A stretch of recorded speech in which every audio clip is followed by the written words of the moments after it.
नरेगा में 1200 करोड़ का घोटाला, 48 डिग्री में दौड़ेंगे अधिकारी, किरोड़ी लाल का बड़ा बयान। जी हां, राजस्थान की राजनीति में एक बार फिर गर्मा गर्म बयान आ गया, और वो भी गर्मी के 48 डिग्री तापमान। राज्य के कृषि और ग्रामीण विकास मंत्री डॉक्टर किरोड़ी लाल मीणा ने एक ऐसा बयान दे दिया जिसने राजनीतिक गलियारों में हलचल मचा दी। बीते दिनों दौसा में जन स्वास्थ्य अभियंत्रण विभाग के अधीक्षण अभियंता कार्यशाला का लोकार्पण करते हुए किरोड़ी लाल मीणा ने बड़ा खुलासा किया। उन्होंने कहा कि पहले नरेगा में हर 1.5 महीने में करीब 1200 करोड़ का घोटाला हुआ करता था। हमने 1.5 महीने में 1200 करोड़ बचाए हैं। मतलब साफ है, पहले ये पैसा घोटाले में जा रहा था। मंत्री जी ने कहा कि योजनाओं को सही तरीके से लागू करना और भ्रष्टाचार को खत्म करना हर नागरिक और अधिकारी की जिम्मेदारी है, और अगर अधिकारी काम नहीं कर रहे तो वो उन्हें 48 डिग्री टेम्परेचर में दौड़ लगवाएंगे। मंत्री किरोड़ी ने कहा कि अगर अधिकारी काम नहीं कर रहे हैं तो उन्हें 48 डिग्री तापमान में दौड़ लगवाने की जिम्मेदारी उनकी है, और ये कोई हवा हवाई बातें नहीं है। मीणा ने साफ कर दिया कि उन्होंने अब तक 4 अधिकारियों को सस्पेंड कर दिया है, गड़बड़ी होने नहीं देंगे। उन्होंने जनता को भी खुला न्योता दिया।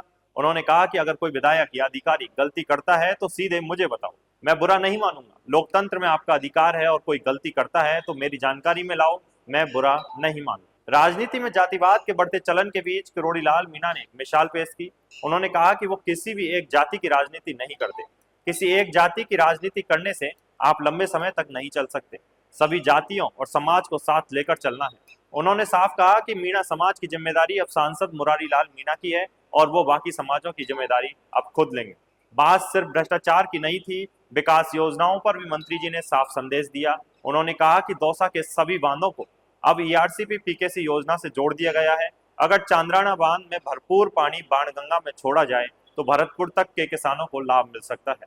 इसके लिए हम केंद्र से बात करेंगे। डॉक्टर मीणा ने मोदी सरकार की ईमानदारी की तारीफ करते हुए कहा कि पिछले 11 सालों में एक भी मंत्री पर भ्रष्टाचार का आरोप नहीं लगा। मोदी सरकार के किसी भी मंत्री पर 11 सालों में कोई भ्रष्टाचार का आरोप नहीं लगा, इसलिए देश में विकास की गंगा बह रही है। डॉक्टर किरोड़ी लाल मीणा ने इन बयानों से साफ कर दिया कि सरकार अब पारदर्शिता, जवाबदेही और विकास को ही अपनी असली प्राथमिकता मान रही है। क्या आप मानते हैं कि नरेगा में 1200 करोड़ का घोटाला हो रहा था? क्या नेताओं को इसी तरह सख्त होना चाहिए? कमेंट करें और अपनी राय जरूर दें। लाइक करें, शेयर करें और सब्सक्राइब करना ना भूलें, ताकि आपको मिले ऐसी ही जमीनी राजनीति की खबरें सबसे पहले।